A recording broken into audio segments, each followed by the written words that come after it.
রব্বুল আলামিন আমরা যে উদ্দেশ্যে আজকে হাত তুলেছি আপনার মহান দরবারে হাত তুলেছি রব্বুল আলামিন আমাদের বাংলাদেশের প্রিয় মাতৃভূমির তিনবারের প্রধানমন্ত্রী সাবেক প্রধানমন্ত্রী বেগম খালেদা জিয়া কয়েকদিন আগে আমাদের সামনে ছবি তুলে দিয়েছে। আপনার মহান দরবারে হাজির হয়ে গিয়েছে মাহবুব। আপনি যাকে ইচ্ছা ক্ষমতা দেন, যাকে ইচ্ছা তার কাছ থেকে ক্ষমতা কেড়ে নেন। রব্বুল আলামিন আপনি যাকে পছন্দ করেন তাকে ক্ষমতা দেন। রব্বুল আলামিন এই রাষ্ট্রকে পরিচালনা করেছে দীর্ঘদিন। আলেমুল আমাদের সাথে ভালো সম্পর্ক রেখেছে, ইসলামের পক্ষে কথা বলেছে, জালেমদের পক্ষে কথা বলেছে। রব্বুল আলামিন এই মাতৃভূমির সমস্ত শত্রুদের থেকে মাতৃভূমি বাঁচিয়ে রাখার চেষ্টা করেছে। ওই মানুষটাকে আপনি মাফ করে দিন রব্বুল আলামিন। দুনিয়ায় চলার মধ্যে যে কোনো ভুল করেও থাকে মাহবুব, আপনার মহান দরবারে আমরা সকলে ফরিয়াদ করি। আমাদের বাংলাদেশের সমস্ত মানুষগুলো একত্রিত হয়ে ফরিয়াদ করি, আমাদের নেত্রীকে আপনি মাফ করে দিন রব্বুল আলামিন। সাবেক প্রধানমন্ত্রীকে মাফ করে দিন, আমাদের অভিভাবককে মাফ করে দিন, সমস্ত গুনাহগুলোকে রব্বুল আলামিন নেকির দ্বারা পরিপূর্ণ করে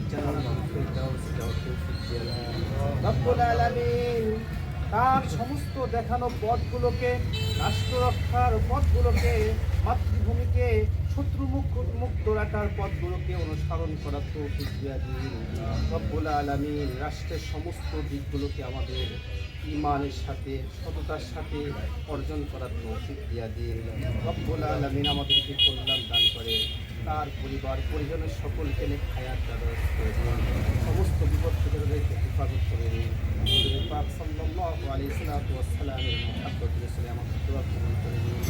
সুবহান রাব্বিকা রাব্বিল ইজ্জাতি আম্মা ইয়াসিফুন, সালামুন আলাল মুরসালিন, ওয়ালহামদুলিল্লাহি রাব্বিল আলামিন। কি করে বলবে এটা অন্যায় করেছে, যদি ভালো করে বলবে এটা ভালো করেছে। অর্থাৎ অন্যায় করলে বলবে অন্যায়, ভালো করলে ভালো বলবে এটা ভালো।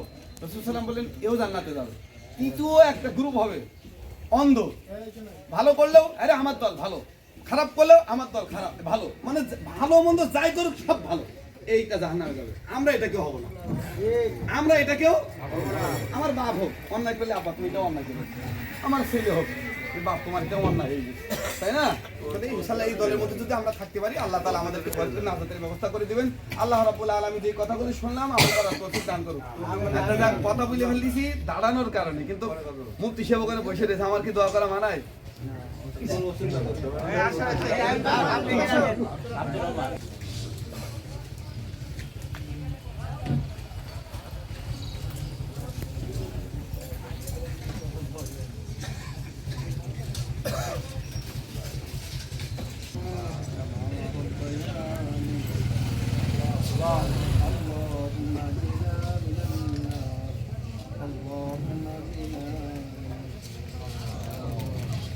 ربنا فاغفر لنا ذنوبنا وكفر عنا سيئاتنا وتوفنا مع ربنا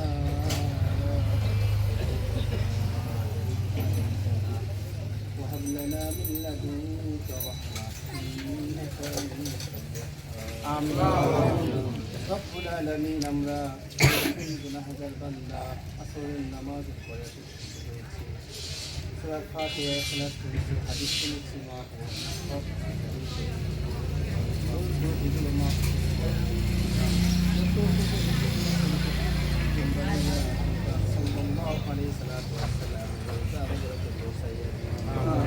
রব্বুল আলামিন। আমরা যারা হাত তুলেছি আমাদের পিতামাতা তাদের কবরে মাফ করে দিন রব্বুল আলামিন। আমাদের আব্বা আম্মা যাদের বেঁচে আছে সকলকে